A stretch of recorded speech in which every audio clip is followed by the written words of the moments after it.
In the year 1848, the United States stood at a crossroads. Fresh from victory in the Mexican-American War, the U.S. had annexed territories known as the Mexican Cession. But for many Americans, that was not enough. They yearned to extend their dominion southward, to claim the entirety of Mexico as their own. By 1847, Mexico found itself outnumbered and largely occupied by American forces. Conventional warfare was no longer an option. So, it entered into negotiations with the U.S. through envoy Nicholas Trist. Trist, however, was considered by many to be too sympathetic to the Mexican cause, and he negotiated a settlement that fell short of American desires. Nevertheless, the desire for resolution was paramount. The Treaty of Guadalupe Hidalgo, signed on February 2, 1848, marked a turning point. Mexico surrendered half of its territory, including its claim to Texas, which was now defined by the Rio Grande as the new border. In return, the U.S. paid Mexico $15 million and assumed debts owed by the Mexican government to American citizens. Trist, upon his return, expressed profound shame as an American. He was even fired for his role in the treaty. One reason annexation didn't proceed was the potential to upset the delicate political balance. Mexico had abolished slavery more than a decade before the war. The status of newly acquired territories as either slave or free states became a contentious issue.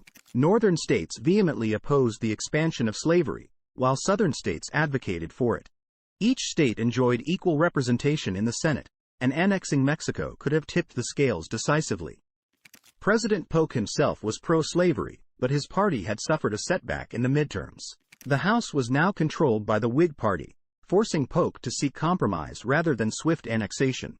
Moreover, many U.S. politicians held prejudiced views, fearing an influx of Spanish-speaking, non-white Catholics. South Carolina Senator John C. Calhoun famously remarked, "We have never dreamt of incorporating into our union any but the Caucasian race, the free white race."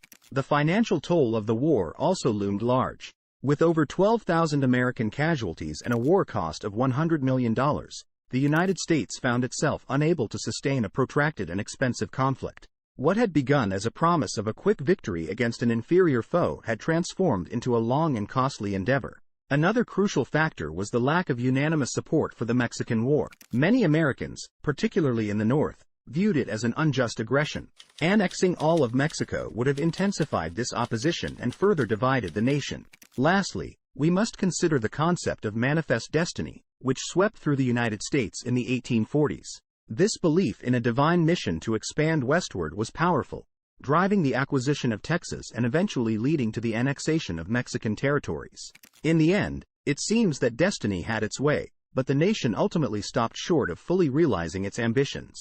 In the annals of history, the United States did not annex all of Mexico. A convergence of factors, political, economic, social, and moral, shaped this decision. In this quest for expansion, the United States found its limits, and in doing so, redefined its destiny.